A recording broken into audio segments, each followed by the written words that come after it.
Okay, I've been asked to explain how I carve my guitar necks using a router in this little box affair here. Now what I'll do, I'll give you the sizes of everything that's on here, and anyone who wants to copy this can. Now, the internal on this box is 800mm. The ends, pieces of MDF, are 230mm high, and they're 205mm wide. Obviously the same both ends. These pieces of 2x1 are 890 long. Obviously they just overhang the ends just a little bit. It's just to stop the wood splitting out as you screw them in. This dowel here, everything is obviously centred. This dowel is 1 inch centre down, 25mm. There's 2 bearings on here just to give some purchase on the disc. I've done them 2 wide. They're 20mm bearings, and they're set 2.5 inches down, or about 65mm down to the centre of these. This slot here is just wide enough for a 1/2 inch dowel. It's 5.5 inches up, obviously the same both ends. Now, the carriage part of this, which fits in, which is, where are we? Which is this. I've got just a handle on this end that I can turn. This is one of the wider disc, this end. The centre of this disc is flat on the carriage. That carriage is the centre of everything. It's the bottom of the where the fretboard would be, and that is your centre of your circle, if you like. What else can I say about that? When the carriage is obviously, it's just a couple of millimetres shy of fitting inside this box. It goes in underneath, and all I've done to start with, because this was just a prototype and I never really intended to use it fully, I've just held these carriages up with an elastic band. They go round this dowel and round the other dowel, and they'll pull this up tight.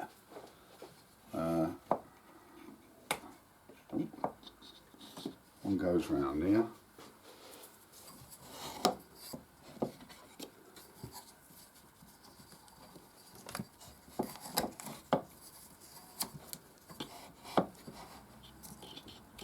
Obviously other people have built these things, have used springs, but the elastic bands, all they've got to do is hold that tight up to those bearings, and this will turn as the router goes up and down, and it forms the shape.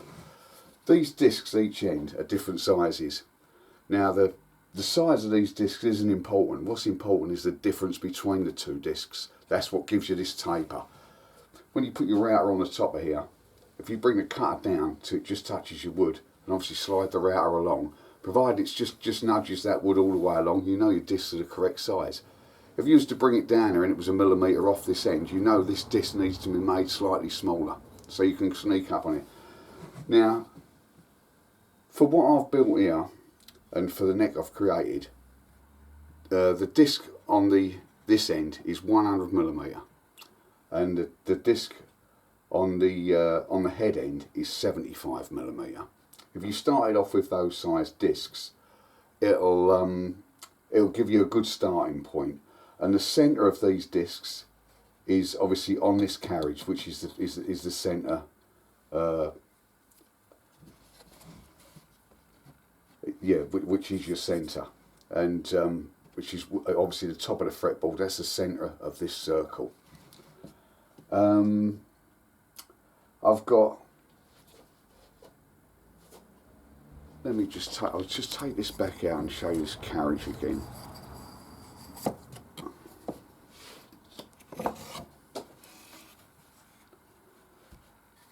This carriage, if you like, on this end, I've got a dowel that runs through, obviously dead centre, and I've cut it.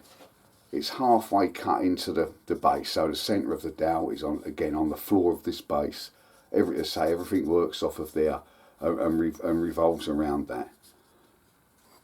On this end, I've just left the dowel long, just so I can have an handle so I can turn the thing. and that elastic band just sits in here and springs the thing up tight. I don't know if there's anything else more I can tell you about this. I think that is about it. If I've missed anything or anybody needs to know anything, just ask a question and I'll do my best to answer it for you. Okay. Right, I've already thought of another couple of bits I can let you know about. One thing is the router. This is just a little T5 trend router, and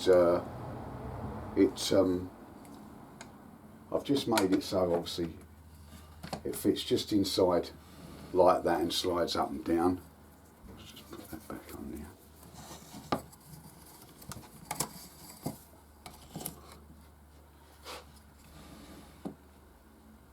It's just on the skis again. I've got a couple of bearings on each side, and it's just set up really to fit over this.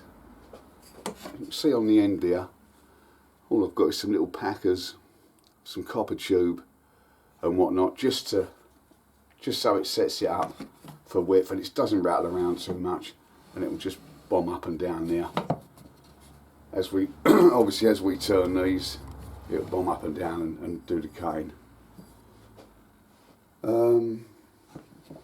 Yeah, I think that's about it now. Just been looking at the video and I've noticed that when I was talking about the bearings on the inside of the carriage, you couldn't actually see them in the shot. So here we are. This is inside. This is on the fat end of the neck, if you like. This is the one with. This is the 100mm disc, and this is a pair of bearings with a couple of washers behind them. And this is where it's sprung loaded by the luxury elastic band, which holds that carriage up underneath that bearing. Okay. As I said, this is 1 inch down. This is 2.5 inches down to the centre of that bearing. This is the thing that's just goes through to hold that elastic band. And when we look at the other end, we've got the same again. The dowel's 1 inch down, bearing's 2.5 inches down. And when we look on the outside of this, you can see that this is the slot that's 5.5 inches high. And as you can see in there, the slot's higher than you need, because it just comes up till it hits the bearing on the other side.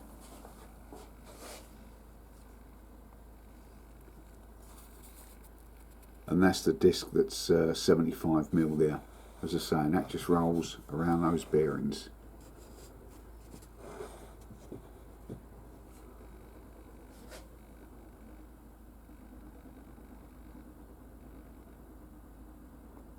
Okay, hopefully that'll be the bit that I've missed.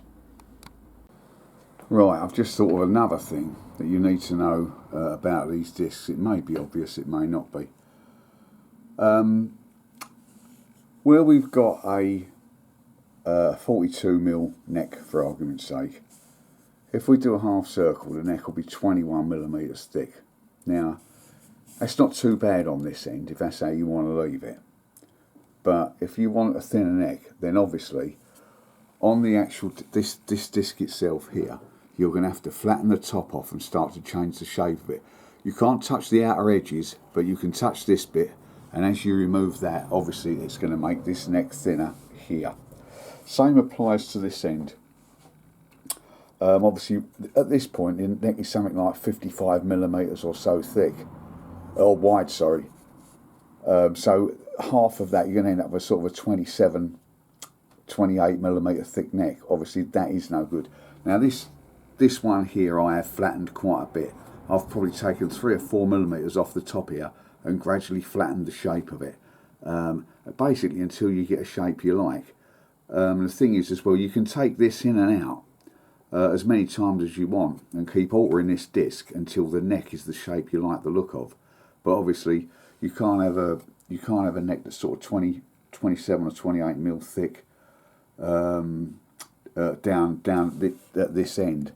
So that this disc has to be flattened on the top.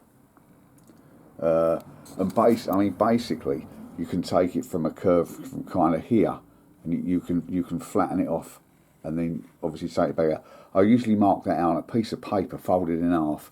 Then whatever curve you cut on that paper and hold it over there and open it up, it will be the same on both sides. That is how I did mine. And the neck, this neck, as you can see on this neck here, it will produce a perfect shape.